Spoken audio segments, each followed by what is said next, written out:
Hello, everybody. It's Uncle Matt, and I'm here to read you another bedtime story. And tonight's bedtime story is Alexander and the Terrible, Horrible, No Good, Very Bad Day by Judith Viorst and illustrated by Cruz.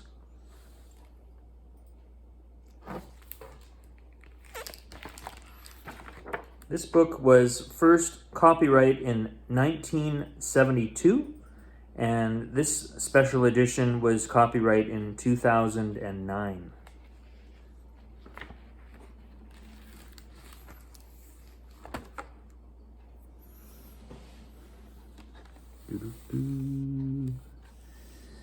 I went to sleep with gum in my mouth, and now there's gum in my hair. And when I got out of bed this morning, I tripped on the skateboard, and by mistake I dropped my sweater in the sink while the water was running, and I could tell it was going to be a terrible, horrible, no good, very bad day.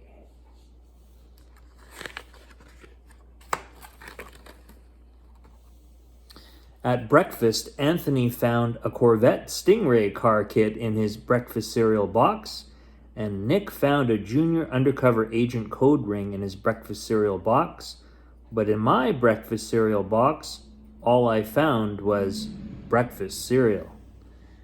I think I'll move to Australia.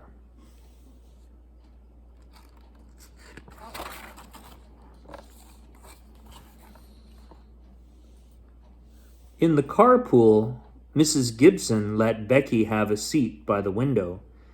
Audrey and Elliot got seats by the window too.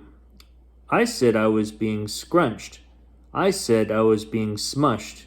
I said if I don't get a seat by the window, I'm going to be carsick. No one even answered. I could tell it was going to be a terrible, horrible, no good, very bad day.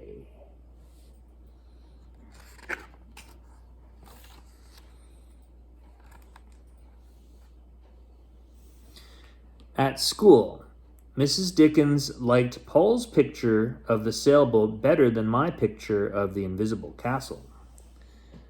At singing time, she said I sang too loud. At counting time, she said I left out 16. Who needs 16? I could tell it was going to be a terrible, horrible, no good, very bad day.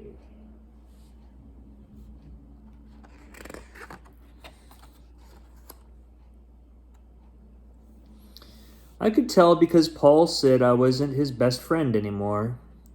He said that Philip Parker was his best friend, and that Albert Moyo was his next best friend, and that I was only his third best friend. I hope you sit on a tack, I said to Paul. I hope the next time you get a double-decker strawberry ice cream cone, the ice cream part falls off the cone and lands in Australia.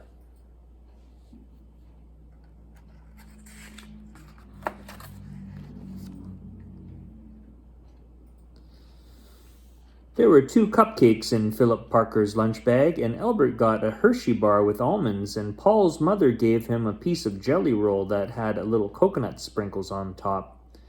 Guess whose mother forgot to put in dessert?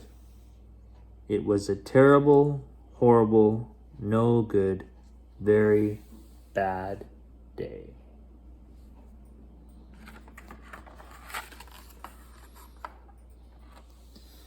That's what it was, because after school my mom took us all to the dentist, and Dr. Fields found a cavity just in me. Come back next week and I'll fix it, said Dr. Fields. Next week, I said, I'm going to Australia.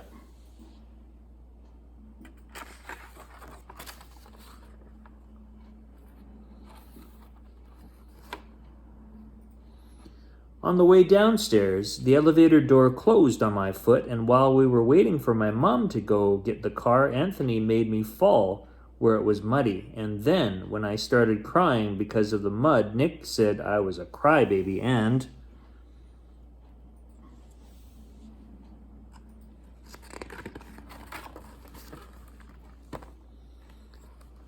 While I was punching Nick for saying crybaby, my mom came back with the car and scolded me for being muddy and fighting.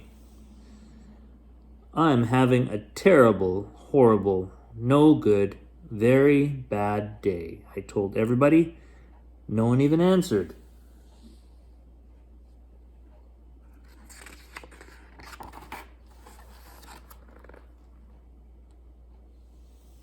So then we went to the shoe store to buy some sneakers. Anthony chose white ones with blue stripes. Nick chose red ones with white stripes. I chose blue ones with red stripes.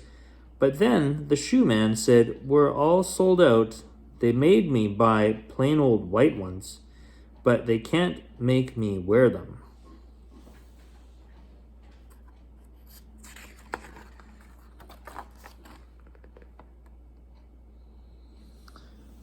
When we picked up my dad at his office, he said I couldn't play with his copying machine, but I forgot.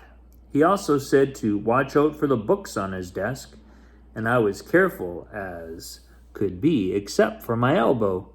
He also said don't fool around with his phone, but I think I called Australia.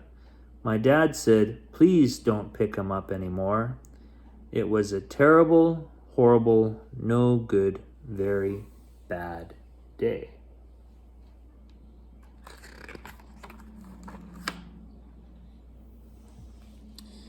There were lima beans for dinner, and I hate limas. There were kissing on TV, and I hate kissing.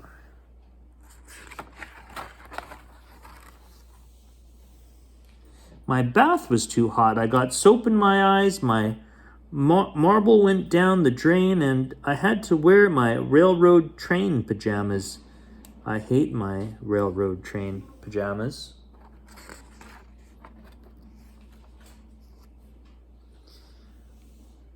When I went to bed, Nick took back the pillow he and I could keep. He said I could keep. And the Mickey Mouse night light burned out, and I bit my tongue. The cat wants to sleep with Anthony, not me. It has been a terrible, horrible, no good, very bad day. My mom says some days are like that.